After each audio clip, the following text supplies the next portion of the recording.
રાજ્યમાં હાલ ધોરણ 10 અને 12 બોર્ડની પરીક્ષા ચાલી રહી છે, ત્યારે સુરતના અડાજણમાં વિદ્યાર્થિનીના પિતાનું મોત થયું હતું, જેના પગલે પિતાની અંતિમ વિધિ પૂર્ણ કરીને દીકરીએ અશ્રુભીની આંખે બોર્ડની પરીક્ષા આપી હતી. સુરતના અડાજણ વિસ્તારમાં રહેતા કદમ પરિવારની દીકરી હાલ ધોરણ 10ની પરીક્ષા આપી રહી છે.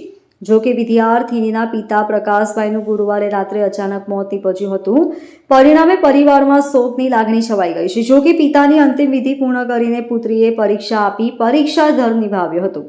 અંતિમ વિધિ પૂર્ણ કર્યા બાદ દીકરી અશ્રુભીની આંખે પાલ સ્થિત શાળાના પરીક્ષા કેન્દ્ર પહોંચી હતી. અશ્રુભીની આંખે પહોંચેલી વિદ્યાર્થિનીને જોઈ શાળાના પરિવારની આંખોમાં આંસુ આવી ગયા હતા. પરંતુ વિદ્યાર્થીઓ અને શિક્ષકો આચાર્યએ હિંમત આપી વિદ્યાર્થીનીને પ્રોત્સાહન પૂરું પાડી સાંત્વના આપી હતી. તમને જણાવી દઈએ કે ધોરણ 10 બોર્ડના વિદ્યાર્થીઓને શુક્રવારે સામાજિક વિજ્ઞાનનું પેપર હતું. પરીક્ષા આપ્યા બાદ વિદ્યાર્થીઓના ચહેરા પર ખુશી જોવા મળી હતી. સામાજિક વિજ્ઞાનનું પેપર ખૂબ જ સરળ હોવાનું વિદ્યાર્થીઓનું કહેવું છે. Bureau report LK star news, Surat.